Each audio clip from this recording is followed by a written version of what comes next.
आज के इस वीडियो में हम प्रेसिडेंट के बारे में जानेंगे। प्रेसिडेंट क्या है और इसका इलेक्शन कैसे होता है और प्रेसिडेंट पद के लिए क्या क्या क्वालिफिकेशन होना चाहिए और प्रेसिडेंट को कैसे हटाया जा सकता है, द इम्पीचमेंट ऑफ प्रेसिडेंट, और इसका टेन्योर क्या है। चलिए जानते हैं प्रेसिडेंट। प्रेसिडेंट पहले तो जानेंगे प्रेसिडेंट क्या है। कल के वीडियो में हम देख चुके हैं कि पार्लियामेंट के 3 पार्ट होते हैं, लोकसभा, राज्यसभा और प्रेसिडेंट। वहां से तो एक आंसर आ गया, president is the part of parliament. President is the part of parliament, मतलब पार्लियामेंट, यह पार्लियामेंट का एक पार्ट है। Does not member, president parliament का मेंबर नहीं है और प्रेसिडेंट पार्लियामेंट में पार्टिसिपेट भी नहीं करता है किसी भी मीटिंग में, या चाहे कोई भी कानून बनाना हो तो प्रेसिडेंट उसमें पार्टिसिपेट नहीं करता है। ठीक है। Number 2, president is also the head of state, मतलब पूरे देश का हेड होता है president. President is the head of state, मतलब ये स्टेट का हेड होता है। तो आप कमेंट सेक्शन में बताएं क्या गवर्नमेंट का हेड कौन होता है। ठीक है। अब हम लोग ये तो जान गए प्रेसिडेंट क्या है, ये तो नॉर्मल सी बात थी, मतलब पूरे देश का जो हेड होगा वो प्रेसिडेंट होगा और ये पार्लियामेंट का एक पार्ट है। तो मेन रूप से हम क्वालिफिकेशन जानते हैं, क्या प्रेसिडेंट के लिए क्या क्वालिफिकेशन है। Qualification of president. पहला क्राइटेरिया तो है कि भारत का नागरिक होना चाहिए, the citizen of India. The citizen of India. ठीक है। अब इसका मिनिमम एज भी होता है, मिनिमम एज 35 होना चाहिए प्रेसिडेंट बनने के लिए। 35 से कम वाले व्यक्ति प्रेसिडेंट के लिए अप्लीकेबल नहीं है। और नंबर 3, प्रेसिडेंट किसी भी प्रॉफिटेबल पद पर नहीं होना चाहिए, चाहे वो गवर्नमेंट सेक्टर में हो या पब्लिक सेक्टर में या कहीं भी, मतलब प्रेसिडेंट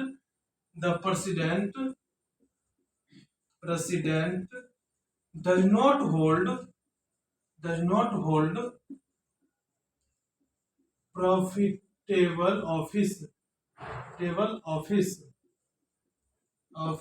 in गवर्नमेंट या पब्लिक सेक्टर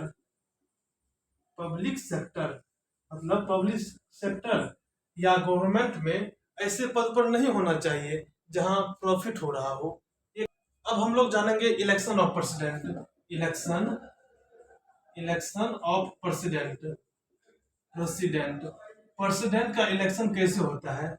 हम पार्लियामेंट के वीडियो में, मतलब कल वाले वीडियो में देख चुके हैं क्या प्रेसिडेंट का इलेक्शन कैसे होता है। हम लोग जाने थे कि प्रेसिडेंट का इलेक्शन इनडायरेक्ट रूप से होता है, मतलब प्रेसिडेंट का इलेक्शन डायरेक्ट जनता द्वारा ना होकर जनता के रिप्रेजेंटेटिव द्वारा होता है, मतलब जनता के रिप्रेजेंटेटिव प्रेसिडेंट के इलेक्शन में वोट करते हैं। अब सोचिए जनता का रिप्रेजेंटेटिव कौन है। तो हम लोग स्ट्रक्चर ऑफ गवर्नमेंट वाले वीडियो में पढ़ चुके हैं, राज्यसभा, लोकसभा और विधानसभा में जो मेंबर है वही जनता का रिप्रेजेंटेटिव है। मतलब देखिए, राज्यसभा,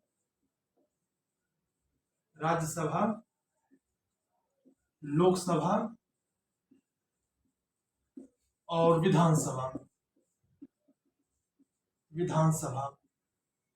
विधानसभा तो स्टेट में है और ये दोनों पार्लियामेंट के 2 सदन हैं। दो हाउस हैं, लोकसभा और राज्यसभा। इसमें जो मेंबर बैठता है, इसको हम लोकसभा के मेंबर कहते हैं, द मेंबर ऑफ लोकसभा। ये दोनों को मिलाकर मेंबर ऑफ पार्लियामेंट बोलते हैं। और इसको मेंबर ऑफ लेजिस्लेटिव असेंबली, इसके मेंबर को member of legislative assembly, ASSEMBLY assembly, मतलब MLA। ये प्रेसिडेंट का इलेक्शन MLA द्वारा होता है। ये तो राज्य के लिए है, राज्य में एक और होता है जिसको विधान परिषद कहते हैं, विधान परिषद। लेकिन विधान परिषद के मेंबर द्वारा प्रेसिडेंट का चयन नहीं होता है। सोचिए क्यों? क्योंकि ये जो विधान परिषद है जिसको मेंबर ऑफ लेजिस्लेटिव काउंसिल भी कहते हैं, MLC, member of legislative council, ठीक है। Member of legislative council MLC, MLC को वोट करने का अधिकार नहीं है, किसमें, तो प्रेसिडेंट के इलेक्शन में, क्योंकि ये जो विधान परिषद है मात्र 6 राज्यों में है, लेकिन प्रेसिडेंट तो टोटल स्टेट के लिए होता है, टोटल कंट्री के लिए होता है, इसीलिए। लेकिन ये एमएलए जो है पूरे कंट्री में है, मतलब 28 राज्य और 3 केंद्र शासित प्रदेश।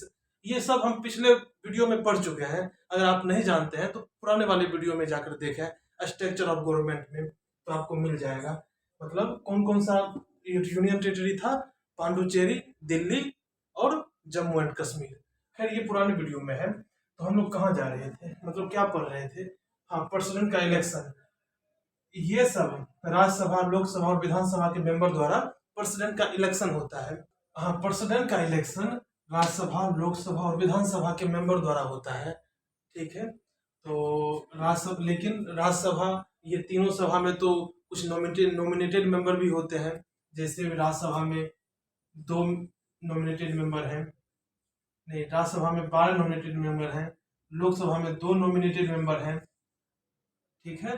जैसे नॉमिनेटेड मेंबर मतलब जिसको मनोनीत किया जाता है प्रेसिडेंट के द्वारा, नॉमिनेटेड मेंबर। और प्रेसिडेंट के इलेक्शन में ये नॉमिनेटेड मेंबर पार्टिसिपेट नहीं कर पाता है।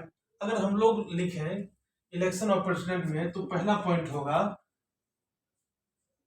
Indirect election, indirect election, indirect election by representative of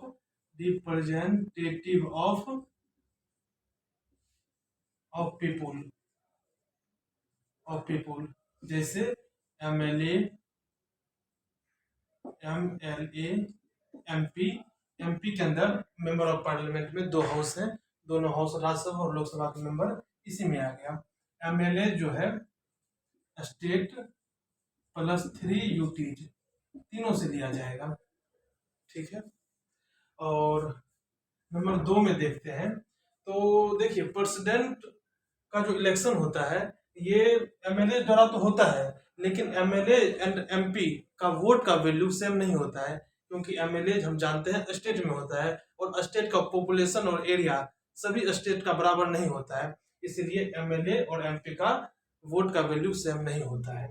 अब हम लोग जानेंगे कि प्रेसिडेंट का अगर पद खाली हो जाए, वैकेंसी हो जाए, वैकेंट हो जाए, तो उसके बाद क्या होता है। पहले तो जानेंगे वैकेंट क्यों होता है। अगर प्रेसिडेंट का डेथ हो जाए तो वैकेंट हो जाएगा, आफ्टर डेथ। अगर मर जाए तो खाली हो जाएगा। अगर वो रिजाइन कर देता है तो फिर भी खाली हो जाएगा, आफ्टर रिजाइनेशन। अगर प्रेसिडेंट का इम्पीचमेंट हो जाए, मतलब प्रेसिडेंट को हटा दिया जाए, तब खाली होगा, आफ्टर इम्पीचमेंट। अगर प्रेसिडेंट का टेन्योर 5 वर्ष का समाप्त हो जाए, तो फिर वो वैकेंट हो जाता है उसका seat, after expire of its tenure 5 year. मतलब टेन्योर में हम जानते हैं कि जब प्रेसिडेंट का शपथ ग्रहण के बाद पहली बार वो जो प्रवेश करता है ऑफिस में, तब से उसका टेन्योर का गिनती होता है। उसके जस्ट 5 साल बाद उनको उस पद से खाली कर दिया जाता है। ऐसे ये फिक्स नहीं है कि इस जनवरी से अगले 5 साल के बाद जनवरी, नहीं, जब भी वो एंट्री करेगा ऑफिस में, तो उसी दिन का वो मतलब उसी दिन 5 साल बाद ऑफिस खाली करेंगे, उनका वो टेन्योर है। अब हम लोग देखेंगे इम्पीचमेंट ऑफ प्रेसिडेंट, मतलब प्रेसिडेंट को कैसे हटा सकते हैं। अब हटाने की जरूरत क्यों हो रही है। हम जानते हैं कि हमारे भारत में अगर कोई संविधान को नहीं माने या संविधान का खंडन करता है या वायलेशन ऑफ कॉन्स्टिट्यूशन करता हो, तो उसको अपने पद से हटा दिया जाता है या उसको जरूरी सजा मिलता है। लेकिन अगर प्रेसिडेंट ही वायलेशन करे, मतलब कॉन्स्टिट्यूशन का खंडन करे तो फिर इसको कैसे हटाएंगे? ये तो हेड ऑफ स्टेट है, तो इसको भी हटाने के लिए पार्लियामेंट को पावर दिया गया है। ठीक है, अब ये देखते हैं कि इसको कैसे हटा सकते हैं। जैसे जैसे प्रेसिडेंट अगर वायलेशन ऑफ कॉन्स्टिट्यूशन करता हो तो राज्यसभा या लोकसभा में याचिका दायर करना पड़ता है, उसी के मेंबर द्वारा कोई एक मेंबर उठकर याचिका दायर कर दे, मतलब रिजोल्यूशन को चार्ज कर दे लोकसभा या किसी भी सभा में, लोकसभा या राज्यसभा में। अगर आप लोकसभा और राज्यसभा के कॉन्सेप्ट नहीं जानते हैं तो प्रीवियस वीडियो में जाकर जान सकते हैं। तो उसमें याचिका दायर करना पड़ता है। ठीक है, और जिस भी सभा में याचिका दायर करें तो उसका 1/4 मेंबर का ये सहमति होना चाहिए कि हाँ, प्रेसिडेंट पर लगाया गया आरोप सही है, मतलब वो सिग्नेचर करेगा उस याचिका पर। ठीक है, तो याचिका पर सिग्नेचर करने के बाद भी 2/3 मेजोरिटी होना चाहिए, क्या वो माने कि हाँ ये जो प्रेसिडेंट है ये कॉन्स्टिट्यूशन का वायलेंस कर रहा है। तो मतलब मेजोरिटी के साथ 2/3 मेजोरिटी होना चाहिए एक सभा में, और उसके बाद जैसे लोकसभा में 2/3 तो उसके बाद वो राज्यसभा में ट्रांसफर करेगा।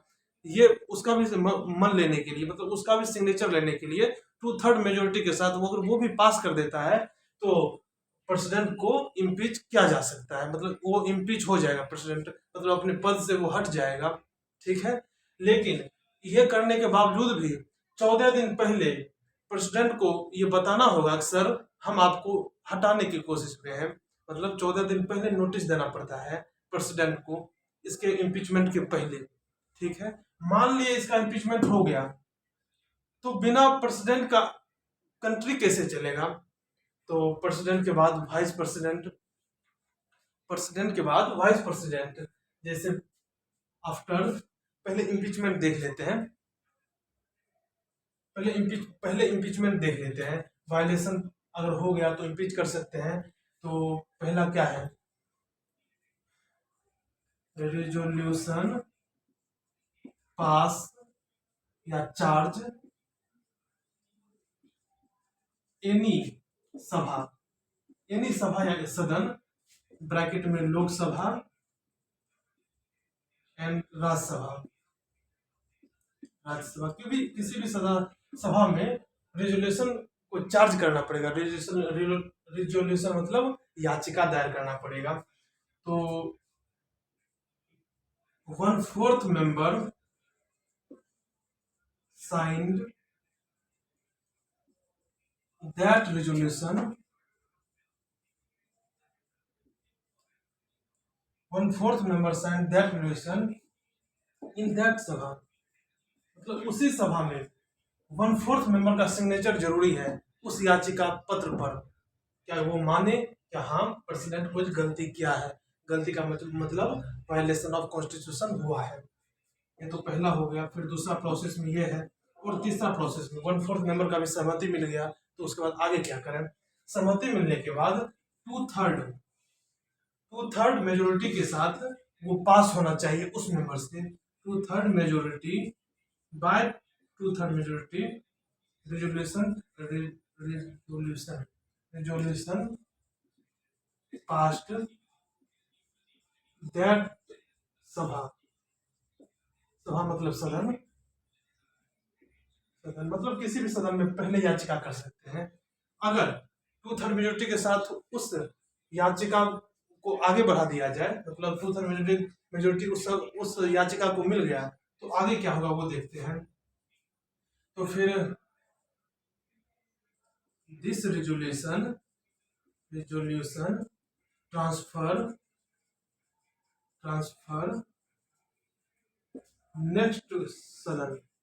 नेक्स्ट सदन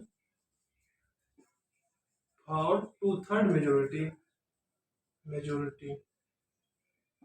अगर अगले सदन में भी 2/3 मेजोरिटी हो गया, देन इफ both सदन gives 2/3 majority, then impeach the president, तो प्रेसिडेंट को इम्पीच कर सकते हैं। ये तो सीख गए इम्पीचमेंट ऑफ प्रेसिडेंट कैसे हटा सकते हैं। हम लोग तो प्रेसिडेंट को इम्पीचमेंट कर दिए, अगर ऑफिस खाली हो गया तो फिर क्या होगा? बिना प्रेसिडेंट का स्टेट कैसे चलेगा? बिना राष्ट्रपति का देश कैसे चलेगा? तो उसका भी प्रोसेस है। अगर प्रेसिडेंट चाहे वो उनकी मृत्यु हो गई, चाहे रिजाइन कर दिए, चाहे इम्पीचमेंट कर दिए, या कोई भी कारण से जो हम लोग डिस्कस कर चुके हैं, उस कारण से अगर प्रेसिडेंट अपने सीट से हट जाते हैं तो उसके जगह पर प्रेसिडेंट का चार्ज ले लेता है। Vice president become president. ठीक है। अगर प्रेसिडेंट हट गया तो हम लोग पढ़ चुके हैं हटने की प्रक्रिया, इम्पीचमेंट ऑफ प्रेसिडेंट। तो फिर वाइस प्रेसिडेंट भी अगर हट गया तो, यानी कि मृत्यु हो गई उसी टाइम, या इम्पीचमेंट हो गया इनका भी, तो क्या होगा? वाइस प्रेसिडेंट अगर हट गया तो chief justice of India president का पद ले लेंगे, CJI ऑफ इंडिया, मतलब CJI chief justice of India. अगर इनका भी कुछ ऐसा ही हो जाता है, डेथ हो जाता है या किसी भी कारण से, इतना भी सहयोग नहीं होता है, फिर भी बताने के लिए बताते हैं कि अगर ये भी हट गया तो सुप्रीम कोर्ट में टोटल 34 जज होते हैं, जिसमें से एक चीफ जस्टिस ऑफ जज होता है, बाकी 33 जज बचा। तो 33 जज फिर वो सीनियरिटी के हिसाब से क्रमागत बढ़ते चला जाएगा प्रेसिडेंट के पद के लिए। ठीक है। तो ऐसे प्रेसिडेंट का पद फुलफिल किया जाता है। रिमेनिंग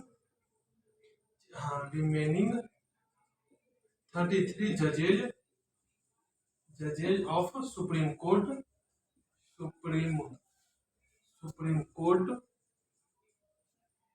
33 जजेज of Supreme Court become president.